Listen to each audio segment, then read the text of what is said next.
বাংলাদেশের অবস্থা, আমার ডাক্তারদেরকে আমি সবসময় বলি, আমার মেডিকেল টিমকে, তোমরা কি একটা কাজ করতে পারো?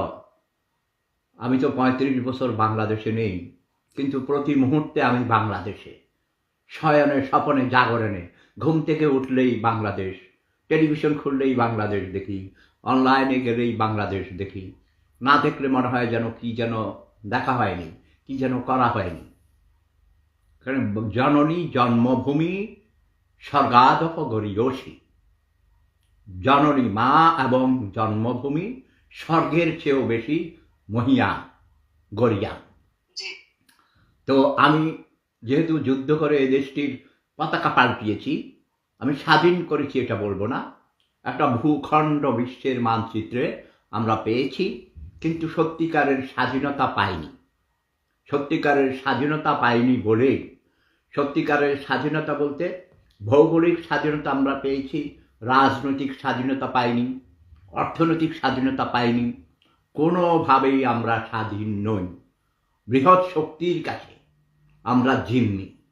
আমরা বড় পৃথিবীর সবচেয়ে পরাশক্তিগুলো, যেমন আমেরিকা, রাশিয়া, চীন, বর্তমানে ভারতবর্ষ, আমাদেরকে আষ্টে পৃষ্ঠে তারা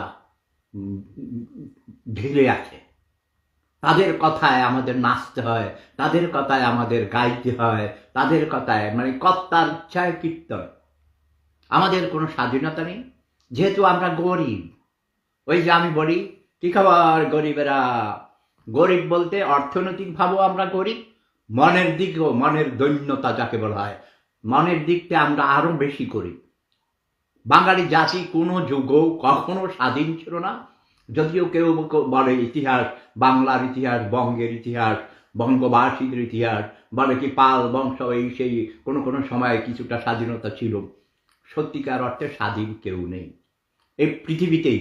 শুধু 5টা পরাশক্তির কাছে, 5টা পদবীর কাছে, 5টা পরিবারের কাছে এই পৃথিবী জিম্মি হয়ে আছে।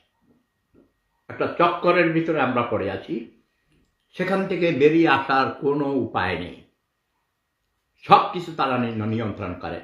সারা পৃথিবীর অর্থনীতি শতকরা 90% নিয়ন্ত্রণ করে সুইস ব্যাংক। এবং এই সুইস ব্যাংক থেকে, সুইস ব্যাংকের টাকা কোথার থেকে আসে?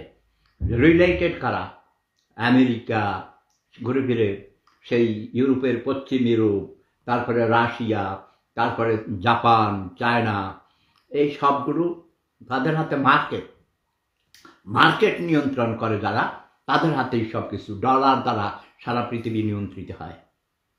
যাক, এগুলো এত বেশি জটিল বিষয় আমি যাব না।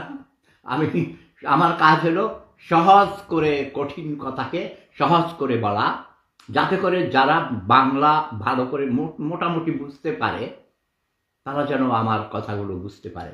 আর আমাদের অনলাইনে দেখি এক এক পণ্ডিত, মহাপণ্ডিতরা আসে, এমন সব কঠিন ভাষা বলে, ভাই আমি নিজেই বুঝি না। আমারও কষ্ট হয়, যদিও আমি 35 বছর দেশের বাইরে, জার্মান ভাষায় কথা বলি।